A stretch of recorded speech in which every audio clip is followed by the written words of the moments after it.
What's up, everyone? Welcome to the Nice Catch Podcast. We're here to catch you up on all the latest football news and analysis. I'm Baden. And I'm Hank. Today, we're talking about NFL awards and the Super Bowl. It's here. Yep, it's a week away. A week away. We always talk about, join us for new podcast stuff. I don't know. I say it every episode. I should know. Yeah, join us From the offseason all the way through the playoffs. And we're almost back to the offseason. Yep. In 1 week, it'll be the NFL offseason again. That's crazy to think about. But we've had not a ton going on this past week. We had some Pro Bowl stuff. Maybe we'll touch on that. Mm-hmm. Pro Bowl isn't as much of a game as it was anymore. There's some fun stuff. You know, quarterback, wide receiver trivia. Mm-hmm.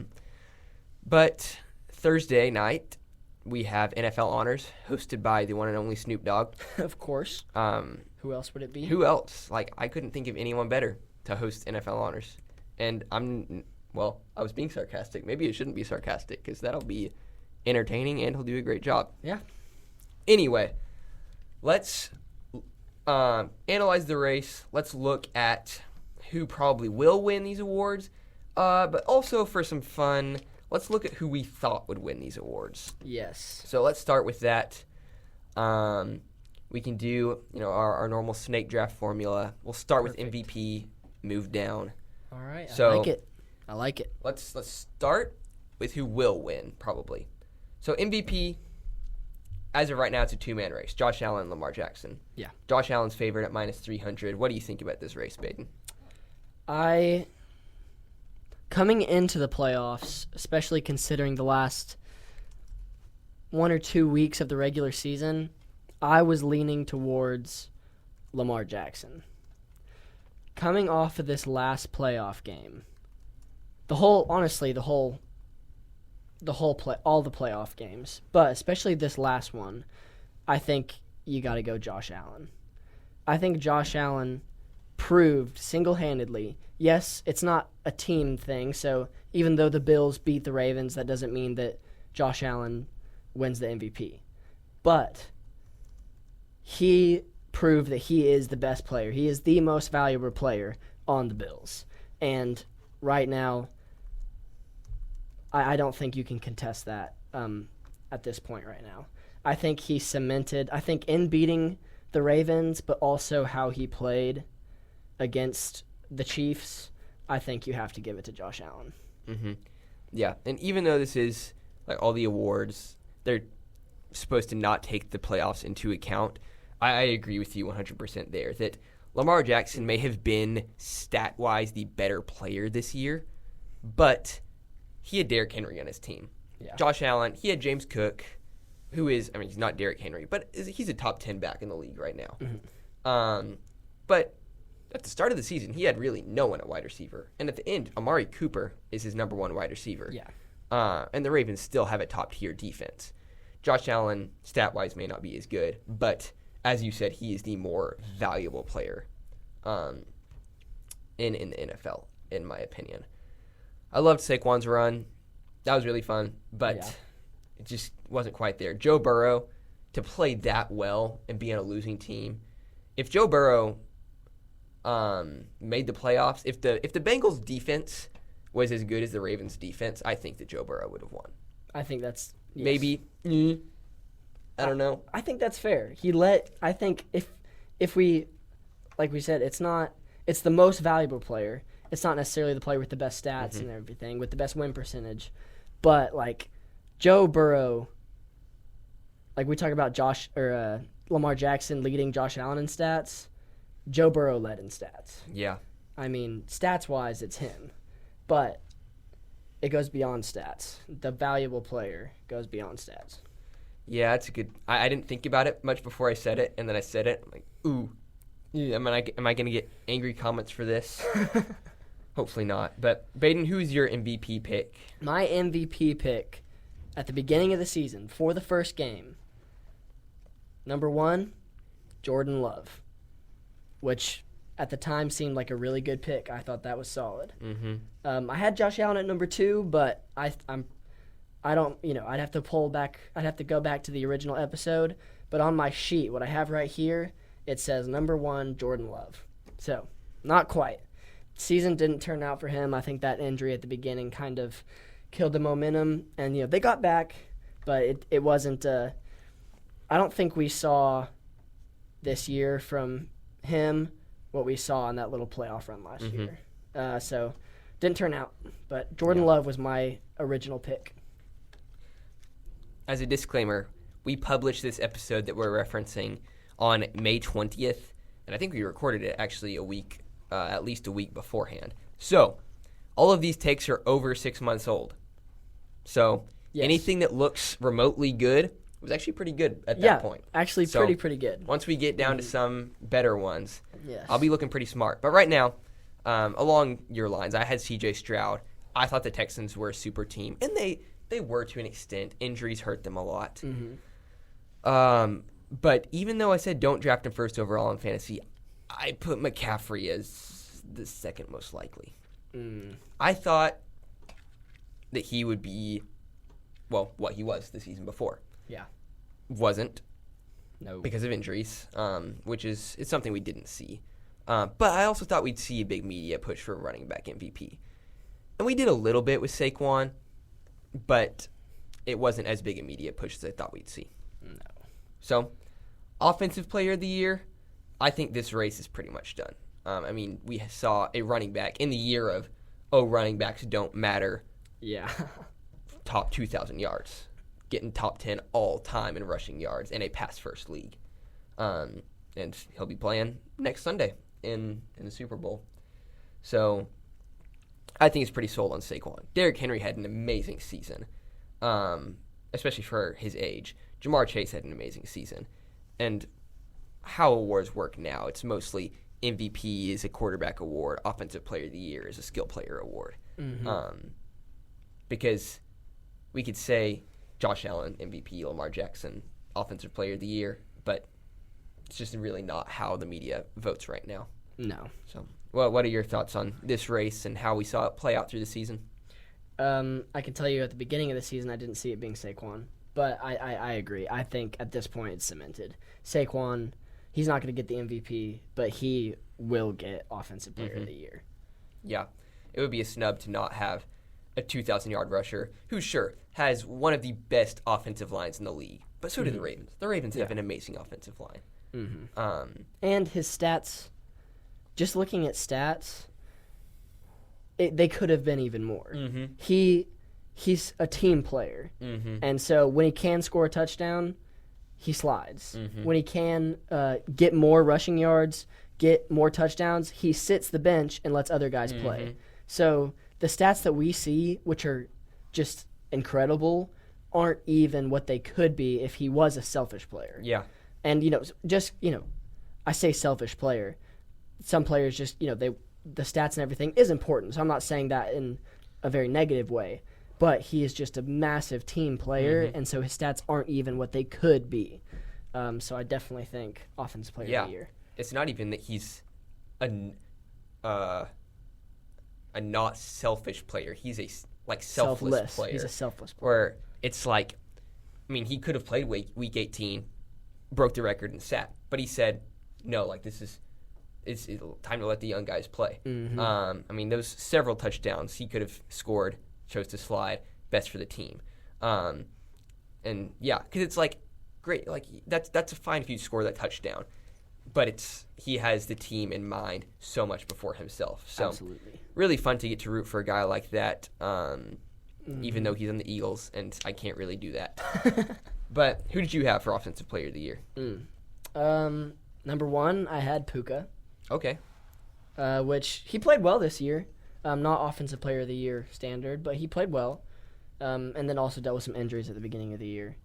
Then number 2, I had CMC, Christian McCaffrey, which we've already kind of touched on that. But so yeah, I didn't have Saquon anywhere on my list. My next 2 were Justin Jefferson and Amon-Ra St. Brown. Okay. So not all terrible, but yeah, I think Puka was my number 1. Yeah. Yeah, that's definitely. Those are fair picks, especially for. Puka Nacua had an amazing season last year. My pick was Justin Jefferson. I thought that And we did see this play out some. Justin Jefferson, as well as Amon-Ra St. Brown, who you mentioned, they're both like top 10 in Offensive Player of the Year odds. I mean, it doesn't mean they'll win it, but it just means that they did make an impact. I thought Justin Jefferson would put the Vikings on his back. And we saw some of that. Mm-hmm. Sam Darnold would not have been the player he was without Justin Jefferson. Yeah, that's fair. But Defensive Player of the Year, this one I definitely think will be more interesting. The odds right now kind of show a two-man race between T.J. Watt and Pat Surtain. T.J. Watt is minus 130. Surtain is plus 150. Myles Garrett's at about plus 950, which is probably out of range. So really two-man race. And this is really close. Because the Broncos' defense, I think, was really underrated this season. Bo Nix had an amazing season, but without the play of, Nick Bonito, too. He's in the top 10, and he had an out-of-nowhere season. Confess, hadn't heard his name before the season. I was just about to say, I didn't know who he was. And then, obviously, I've heard of Surtain, but just the amazing season he has. Everyone's Sauce Gardner, and then it's Surtain really making a name for himself. I think Surtain is probably... I think he's probably the best defensive back in the NFL right now. Yeah. Even as a Texans fan, you say even as a Texans fan, okay. I think Surtain is probably the best defensive back right now. He said it. You heard it from him. You heard it from me. I'm with you right now. Stingley's really good. Sauce is still good. He gets hate, but it's hard. It's hard when you're on the Jets. Yeah, exactly. I think this race is a toss-up, man. Yeah. T.J. Watt and Pat Surtain. You have T.J. Watt, who's been like a perennial All-Pro. If your brother's J.J. Watt, it's kind of hard to not live in his shadow, and T.J. Watt is not living in his brother's shadow. He is his own player, his own all-star. Having a stacked defensive team does help him, but Surtain benefited somewhat from that as well. So this is a toss-up for me. If I'm picking, I'd probably pick Surtain just based on where he started the season. But, Baden, do you have a pick here? There's two sides to this. Because, first off, I'll just go ahead and say my Defensive Player of the Year pick coming into the season was T.J. Watt. Okay. So, would it be awesome if T.J. Watt won it and I was right? That would be awesome. But I think Surtain. I think, number one, I think defensive back, whether corner, safety, I just think the DB position is the hardest position in football. I'm sure you could argue for other positions, but I don't know that you could convince me that there's a position harder than defensive back in the NFL right now, especially with all the different things you have to deal with penalties and things like that. I think that's the hardest position in the NFL, and so for Surtain to play at the level he has been playing this season, I think you give it to him. Mm-hmm. Yeah, I'm with you. You said T.J. Watt. Who else did you have? I had Max Crosby and then Micah Parsons. Okay. Yeah, I was really similar there. I put Micah Parsons. I said loaded defensive line, which we didn't really see this season, but we somewhat did. We saw a lot of guys have factors in the Cowboys' D-line. Max Crosby was number 2 for me. He's insane. Absolutely. And he got Christian Wilkins, but Christian Wilkins was injured a lot of the season. And then, obviously, you can't make a Defensive Player of the Year list without having Myles Garrett and T.J. Watt. So they were 3 and 4 on there. But yeah, didn't see Surtain coming. I thought the Broncos were going to be bottom 5 team in the league. Yes. And they made the playoffs. So very impressive. Very, very impressive. Fun to see. To the rookies now. Offensive Rookie of the Year. Well, let's talk about what it will be first. Obviously, these awards don't technically take postseason into account. Yeah. We have the benefit of seeing this and seeing a quarterback make it to the NFC Championship in his rookie year with a first-year head coach. C.J. Stroud was amazing last year. I think we may have seen the best rookie quarterback of all time this past season. You look at the team he had, Terry McLaurin's good, but I don't think he's the superstar that some people say he is, and he's not the superstar that CeeDee Lamb or Justin Jefferson are, or Jamar Chase. He's not that level. and obviously he had help around him. But Jaden Daniels, Yeah. playoff-wise, obviously deserves it. Even not playoff-wise, it's really close. Brock Bowers and Bo Nix had a great season. The odds are in his favor. He's minus 1,000. He's basically locked it up. Yeah. Jaden Daniels, and what an amazing season that is. We opened by saying Jaden Daniels should be number one over Caleb Williams. That was before the NFL draft. Mm-hmm. We said that. We said after as well. And it played out that way. Yeah, I think it did. I think that was probably our best take of this podcast up to this point. I mean, Dan Orlovsky said it before we did, but I'm interested to see what Ben Johnson does in Chicago. But I mean, Jaden Daniels looks like the next superstar, at least right now. Absolutely. So, I think that one's locked in. Yeah. I mean, Brock Bowers, historic season for a tight end. Oh, yeah. Bo Nix, as we said, Broncos did not look good going into the season. But that's where the Offensive Rookie of the Year race is going to end, is Jaden Daniels. Most likely. I mean, Brock Bowers and Bo Nix could throw a surprise, but I don't think so. My pick was Marvin Harrison Jr., who was like the third best wide receiver in the end. So, I mean, third at best. I mean, you had Malik Neighbors and Brian Thomas both having amazing seasons. Yeah. So, I thought he was going to be like the number one option for a really good quarterback, and that Keon Coleman, Ladd McConkey, and Xavier Worthy would be up there as well. Xavier Worthy had a good season. Keon Coleman had an okay season. McConkey had a really good season. Yeah, Ladd McConkey had a really great season. But didn't bring up Brian Thomas, didn't bring up Malik Neighbors, and they both were better receivers than anyone on this list. Yep, I had Marvin Harrison as my number one. Mm-hmm. And yeah, it just didn't turn out. Yeah. But then I had Jaden Daniels at two. Nice. He was my second pick, and that did turn out. Well done. So, yeah. Yeah, I mean, obviously we talked about Jaden Daniels, not Caleb Williams, and then I proceeded to put Caleb Williams as if a quarterback's going to win, it's going to be him because he has good wide receivers. And, like... I think I remember talking about that. He had... In theory, you're throwing to Keenan Allen, DJ Moore, Rome Odunze. Like, wow, that's a towards the top three wide receivers in the league. And then you have Jaden Daniels throwing to Terry McLaurin, Olamide Zaccheaus, Noah Brown, and putting up far better stats than Caleb Williams. So maybe I'll think outside of the box even a little more next season. This next one is, I think, the one that I had the best takes for. I don't know about you, Baden. We'll see. I definitely. This was my worst takes. Okay. Well, fair. Well, you had the Jaden Daniels in the last one. Yeah. I didn't. Gotta have you had the TJ Watt. I didn't really. Neither of us hit on MVP. Mm-mm. Whatever.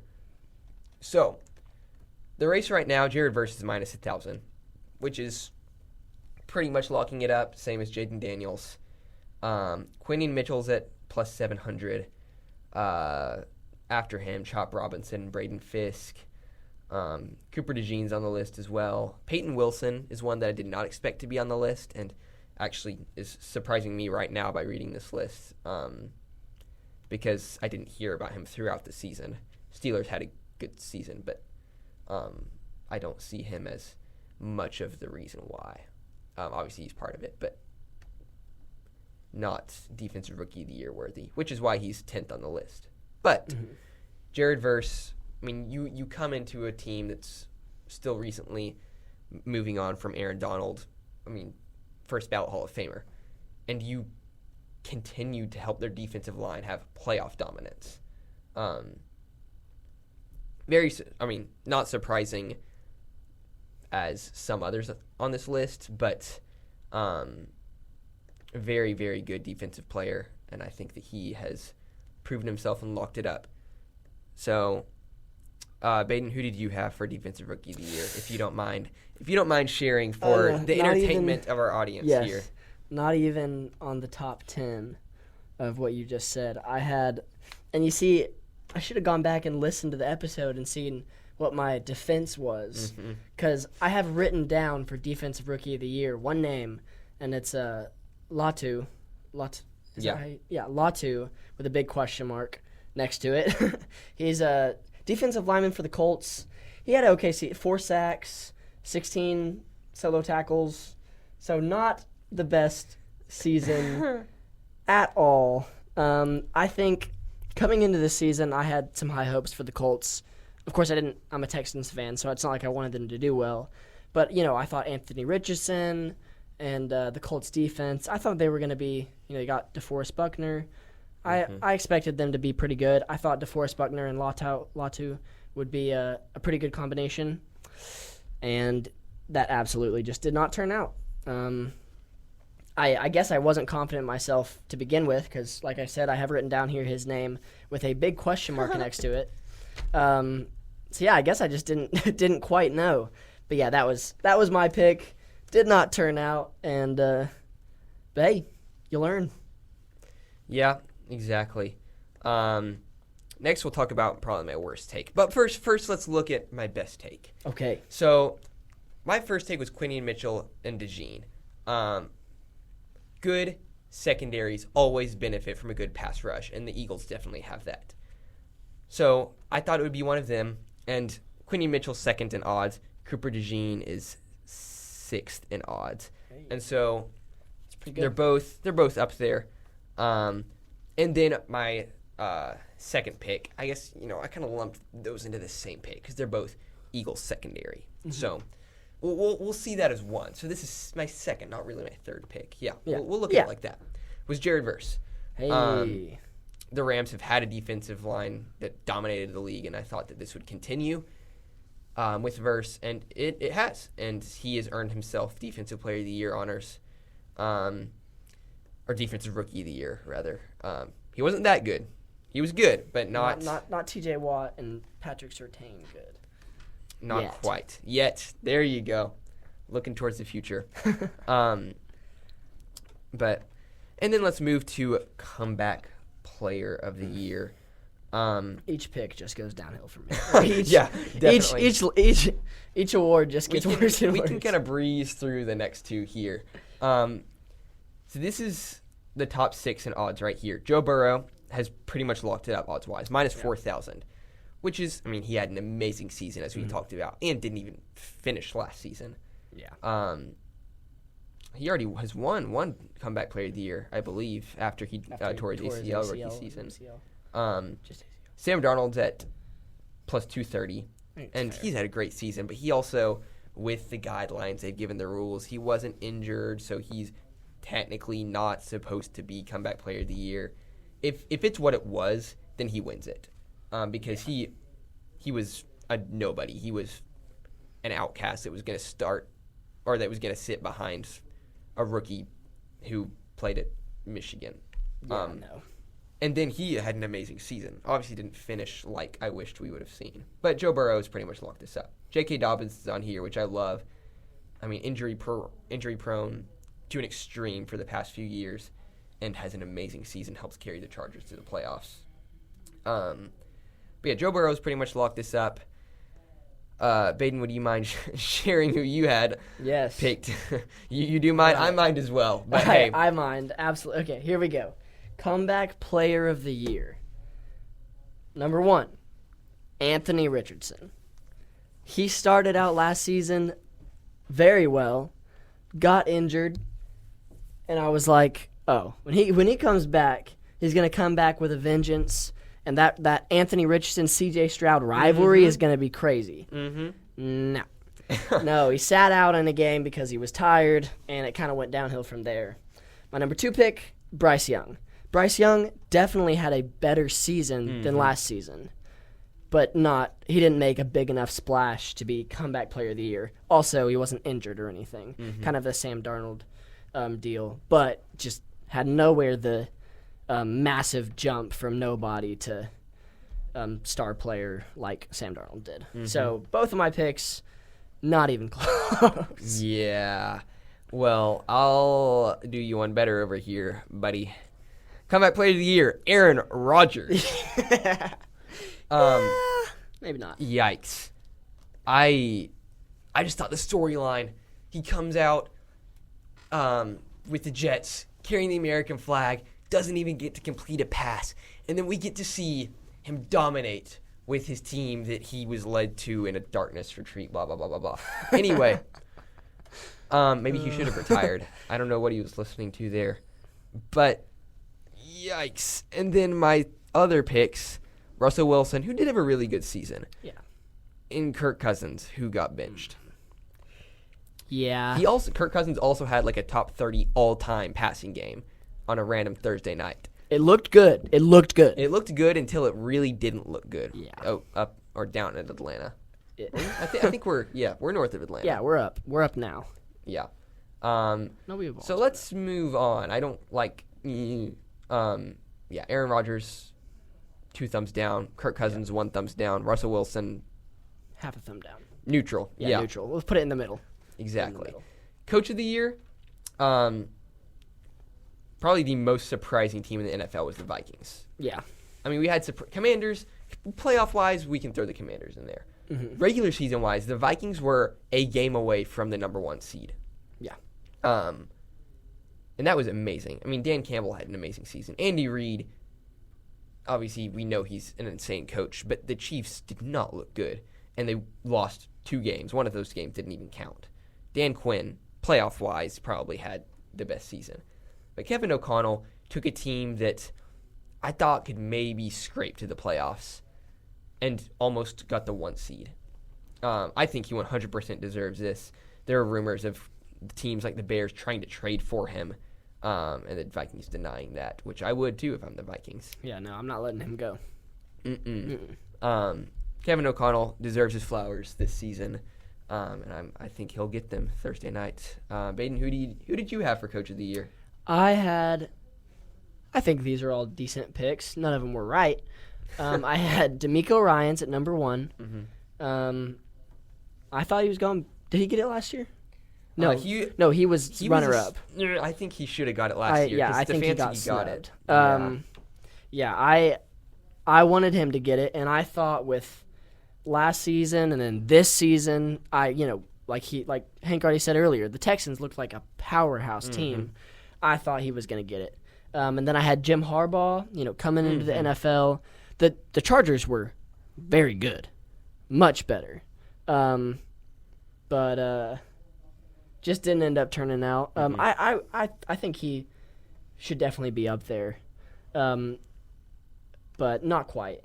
And then Matt LaFleur, I was pretty high on the Packers coming into the season, and they did all right, but just not quite what I was expecting. Yes. But yeah, DeMeco Ryans at number 1. Texans season just really did not turn out. It was kind of hard to be a Texans fan. It was always hard to be a Texans fan. Then last year it was really, really good to be a Texans fan. Yeah. And now it's kind of hard to be a Texans fan again. But I have hope. Definitely a roller coaster this past season. I was really high on one team before the season. I thought that they would get the 7 seed, maybe the 6 seed in the AFC. This team was the Tennessee Titans. I know. Tyjae Spears had so much praise from me and did not do anywhere near what I thought. Tony Pollard had a pretty good season. Will Levis was more of a meme than a starting quarterback this season. Yeah. Brian Callahan was much closer to getting fired than getting Coach of the Year. And he was who I picked. My reasoning, underrated squad. Lots of opportunities with the young quarterback and lots of random pieces. I think you take that same quote and make it negative instead of positive. Their squad is pretty underrated, or actually not underrated. It was just accurately rated, and I thought it would be better than people said. There were opportunities with the young quarterback. They just did not take advantage of them. No. The pieces were definitely random. Very random. And, I mean, they even lost DeAndre Hopkins to the Chiefs halfway through. So, good move by both teams, I think, because they weren't doing anything with him this season, the Titans. So, sorry, Brian Callahan. I thought that you would have a little bit better of a season. But when you don't have a franchise quarterback like I thought that you would find in Will Levis, it hurts, as we saw. So, there we go. There's the awards.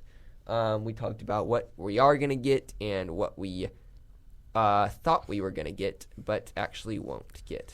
Yep. So, You want to talk about the big game?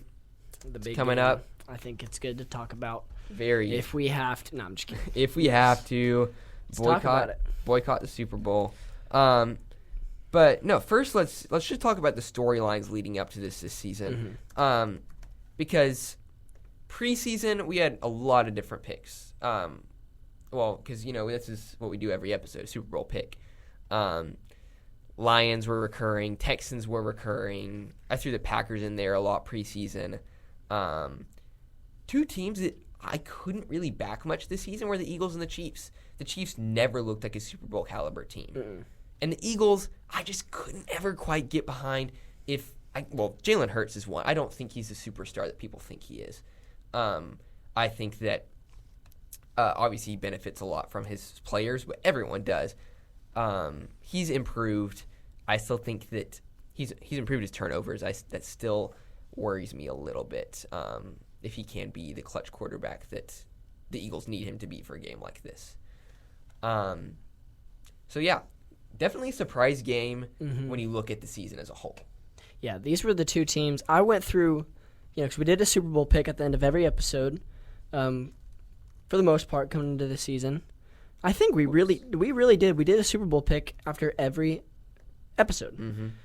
And my picks switched. I had the Buccaneers were on there for a while, Texans, it went all around. But there were two teams that I really never put in my pick.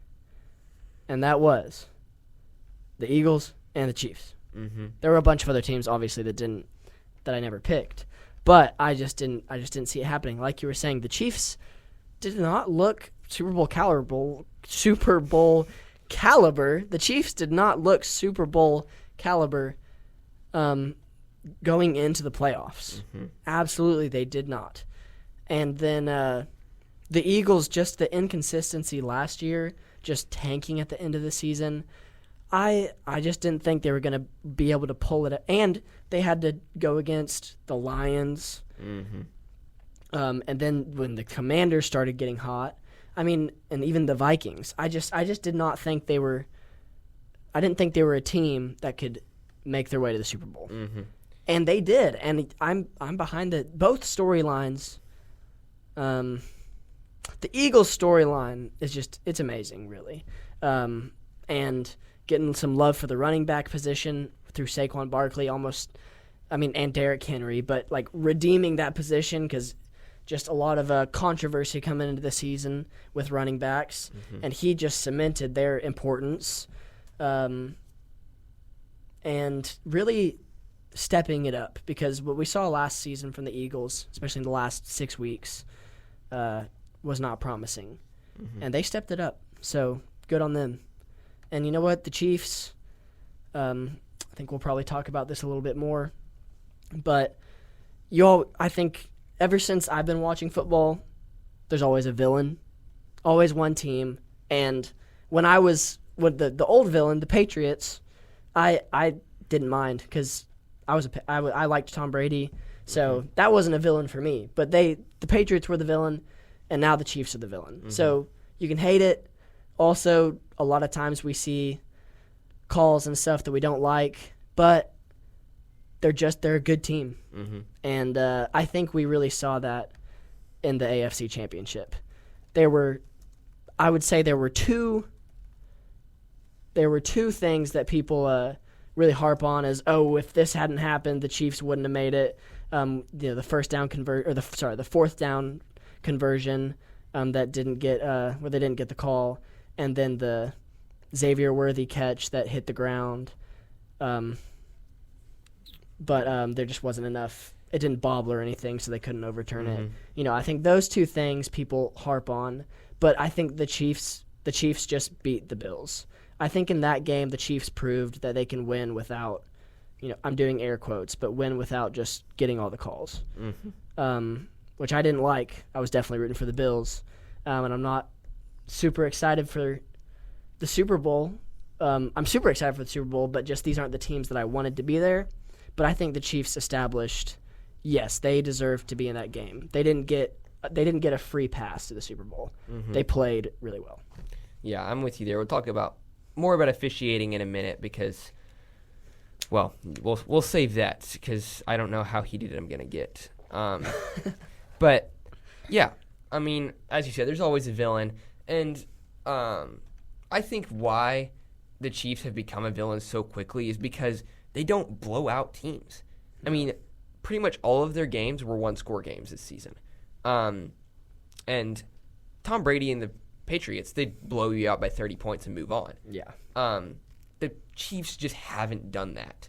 I think it's because their defense is what carries them, and their offense this season, I mean, is pretty much carried by Mahomes. And so Mahomes is doing everything he can with his supporting cast, which is a lot still. I mean, he's Patrick Mahomes. He is, I mean, I think already top 5 quarterback all time. Maybe. I don't know. I mean, you obviously have Tom Brady, Joe Montana, but like Mahomes may be right there already. Mm-hmm. He may be. I think he's top 5 all time already. Sue me if you have a dispute. Please comment because I want that. I want to hear it. By the time he retires, he'll be second best, if not the best. Yeah. It's gonna be hard to beat Tom Brady, but Tom Brady commentating Mahomes in the Super Bowl also just. That's going to be really interesting. Yeah. Anyway. So, yeah, I think that's why the Chiefs have become a villain very quickly is because they don't blow their teams out. I don't know who I'll be rooting for because there's great storylines with each. We'll tell our kids someday about, like, the three-peat if it happens. We'll talk about Saquon Barkley for a long time. He's making a Hall of Fame case for himself. I'm sure we'll give our pick at the end of the episode, but I will say, no matter who you're rooting for, if the Chiefs win, there is definitely one big one highlight to that. Of course, if you're rooting for the Chiefs, then that whole thing is a highlight. But even if you're not rooting for the Chiefs, just know if the Chiefs win, DeAndre Hopkins will get his Super Bowl ring. Mm-hmm. And I think there are a lot of people in the NFL, a lot of older players who haven't gotten a ring that deserve one. DeAndre Hopkins has to be top 3 on that list of people that deserve a Super Bowl ring. I think Christian McCaffrey deserves a Super Bowl ring. I think J.J. Watt deserved a Super Bowl ring. He's out of the league now. Wow, I didn't even think about the fact that he didn't get one. Yeah, J.J. Watt retired without a Super Bowl ring, and that is one of the biggest tragedies in the NFL, I think. But if the Chiefs win, DeAndre Hopkins will get his ring. And so if you can't get behind a Chiefs victory for any other reason, I think you can get behind it for that. Yeah. I'm not behind it, but I would be happy for DeAndre Hopkins if the Chiefs won. Mm-hmm. I mean, Myles Garrett's on the list too, I think. Myles Garrett, yeah. But he's also on the Browns, so not much hope for him. No. And he's not getting – if the Browns have any sense of – if the Browns are just a little bit better than the coaching and the management of the Dallas Mavericks. Yeah, exactly. They won't trade Myles Garrett. Trading Myles Garrett would be like trading Luka. Yeah. Like, who would do that? Would be such a bad idea. I can't even imagine a world where that would happen. I mean – that would be a joke. If someone texted me last night, we traded Luka, I'd be like, yeah, get out of here. Yeah. It didn't happen. Guess what? It happened. If you're hearing it from us, then, hey, you got basketball news from a football podcast. Exactly. So that was good enough to put on our Instagram story last night. Yeah. It's insane. Wow. Anyway, I was hoping to at least touch on that because Dallas management just really showing out. Jerry Jones is contagious.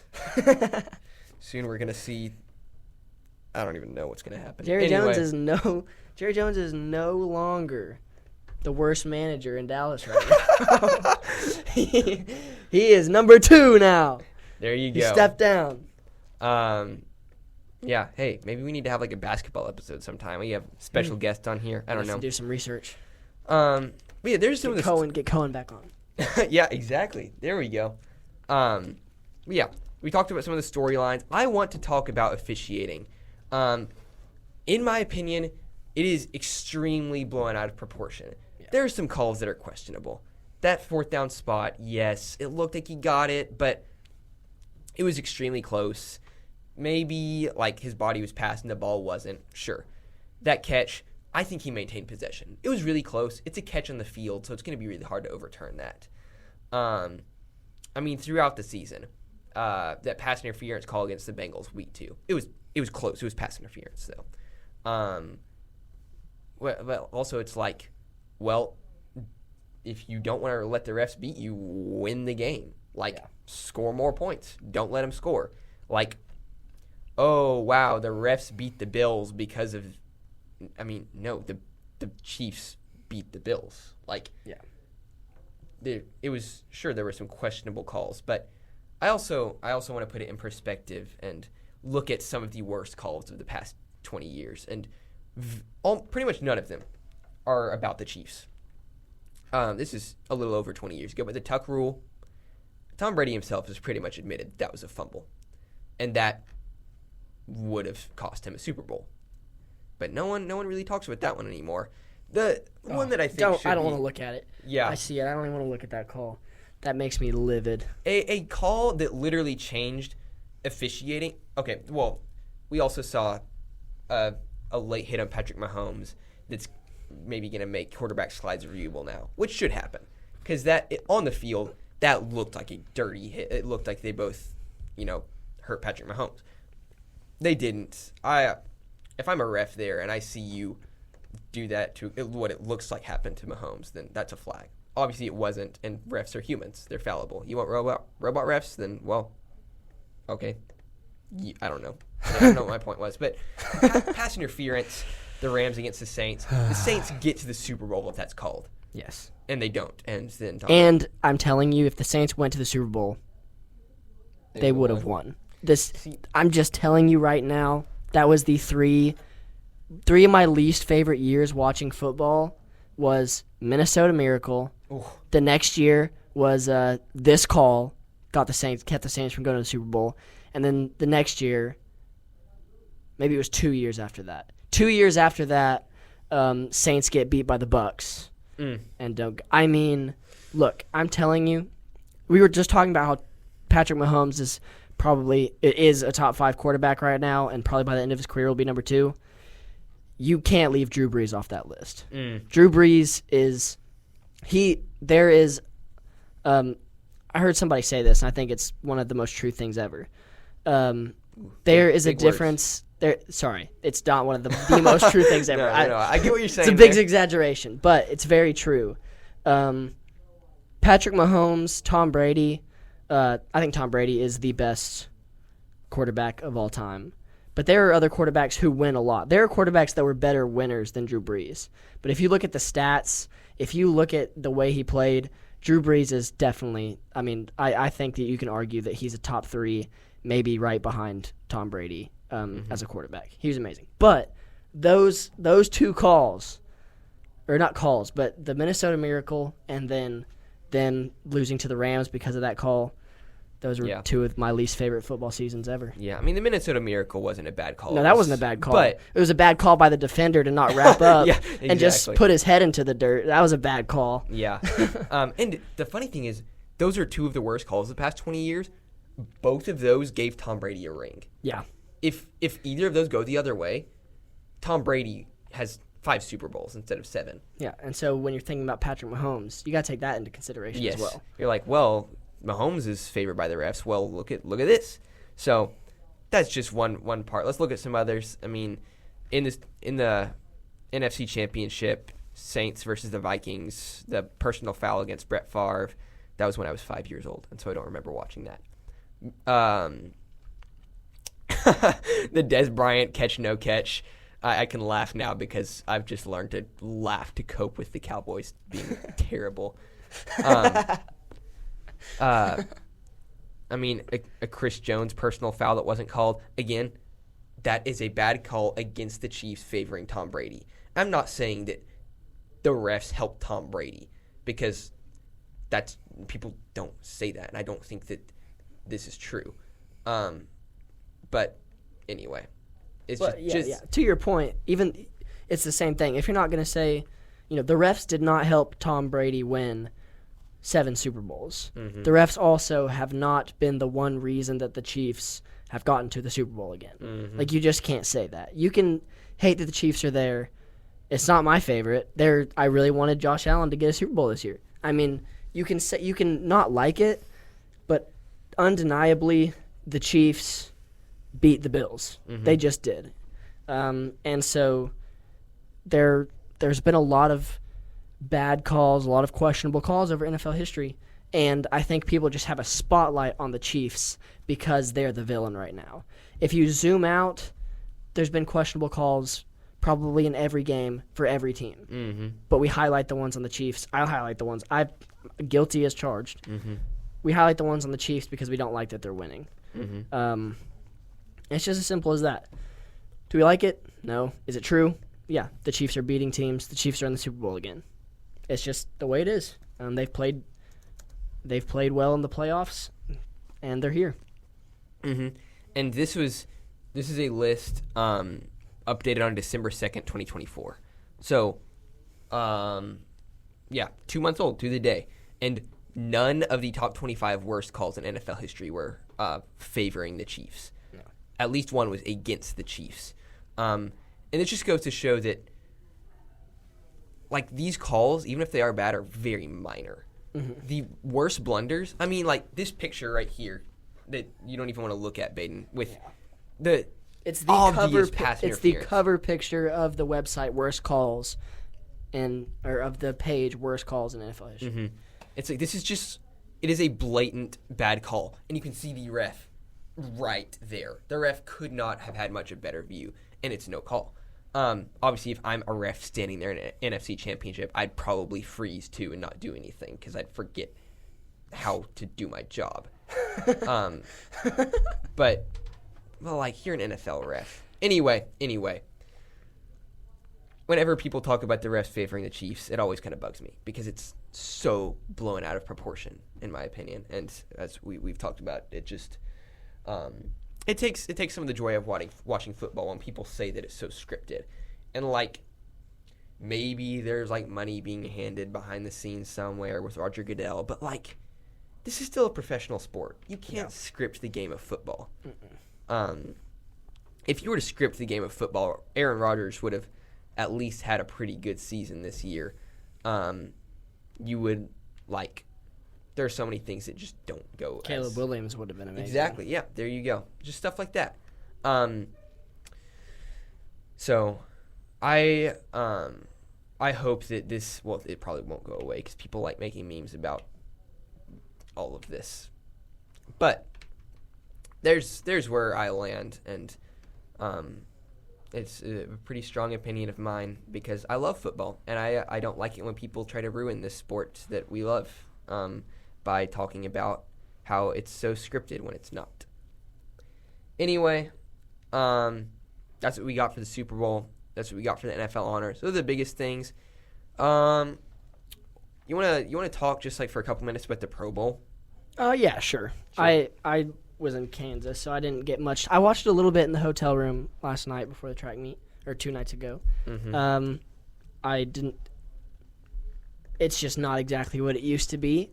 Yeah. I watched dodgeball, and I watched the receivers, the satisfying catch thing, and the spike, big spike, and some trivia. Yeah, they make it fun, and they make it to where their players don't get injured. It seems fun for the players. Yes. I love looking back at Kirk Cousins' chase down fumble tackle in the Pro Bowl. It's like, that does not happen, and you don't even get tackled in the Pro Bowl anymore. But yeah, it's just like, this isn't necessarily that entertaining to watch. I mean, like, some of the stuff, like you said, dodgeball, it's fun to watch NFL stars play dodgeball. Yeah. It's fun to watch this catch stuff and trivia stuff. Mike Evans, dominating. But, like, I would rather watch the Reese's Senior Bowl or the East-West Shrine Bowl, where it's a real football game against people who are going to make a name for themselves at the next level, or going to attempt to, than watch NFL stars play flag football. Yeah. It feels more like entertainment than football. And just the whole, like, just look, like, it's always been just so cool seeing, the AFC jersey or the NFC jersey with the different helmets. Like, it's just such a vibe is not the right word. I don't want to say vibe. That's just a very dumb word. It's just not the right, in this situation at least. I get the idea. It's just... I understand that they don't want their players getting hurt, and they do what they can. And, like, the last 2 years of the Pro Bowl game, it wasn't really fun to watch because people don't want to get hurt. It's not the game doesn't matter for anything. So, it's not like they're tackling. It's not like they're going all out. Probably the most interesting thing in the last Pro Bowl actual football game we saw was Mac Jones' gritty. And also saying that Mac Jones was voted into the Pro Bowl is pretty hilarious. Like Mahomes, Justin Herbert, Mac Jones. Yeah, I mean, and then this year you had Drake May, which Drake May played good once he got started, but that was just kind of out of left field for me, Drake May being in the Pro Bowl. I guess it's based on votes and, like, if people opt out and things. But that kind of came out of nowhere. But, yeah, I think there's fun parts about it. But, yeah, I think it's definitely just entertainment over and it's also what I noticed watching it is it's a chance to kind of start talking about off-season things with the players. They had Joe Burrow during the games. Joe Burrow did the throwing competition or whatever with the targets, and then they pulled him over. Not pulled him over, but he came to the press table desk, and they were just talking with him. And, they asked him about Jamar Chase's contract, about how the season ended, about their hopes for next season. So it is a chance for them to have the players in the room and ask them some things about the offseason, like coming off season. So there's that aspect to it as well.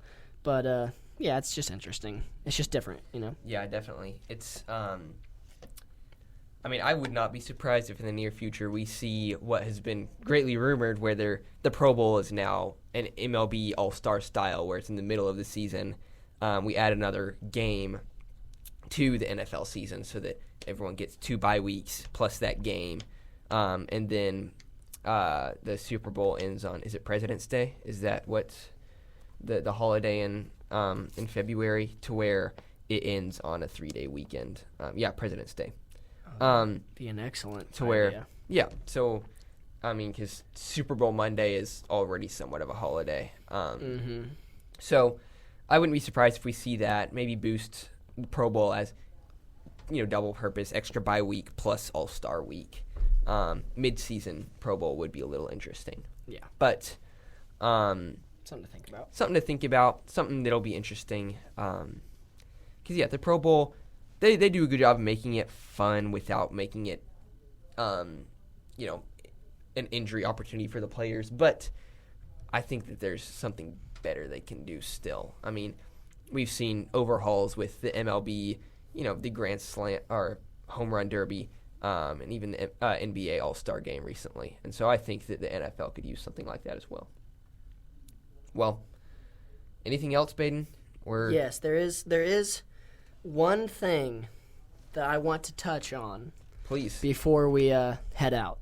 Just as a track athlete, I think I'm required to bring this up. So, coming off of the Olympics, Noah Lyles is a man of controversy. He likes to stir the pot. And some people appreciate it, many don't. But one thing that we saw was him and Tyreek getting into a little bit of a social media argument over people winning a race, over which one of them could win a race, and a lot of, hey, like Noah Lyles basically said, I'll race you anytime you want.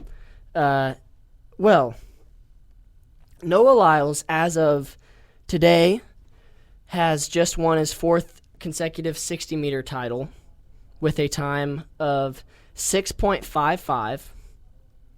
Okay.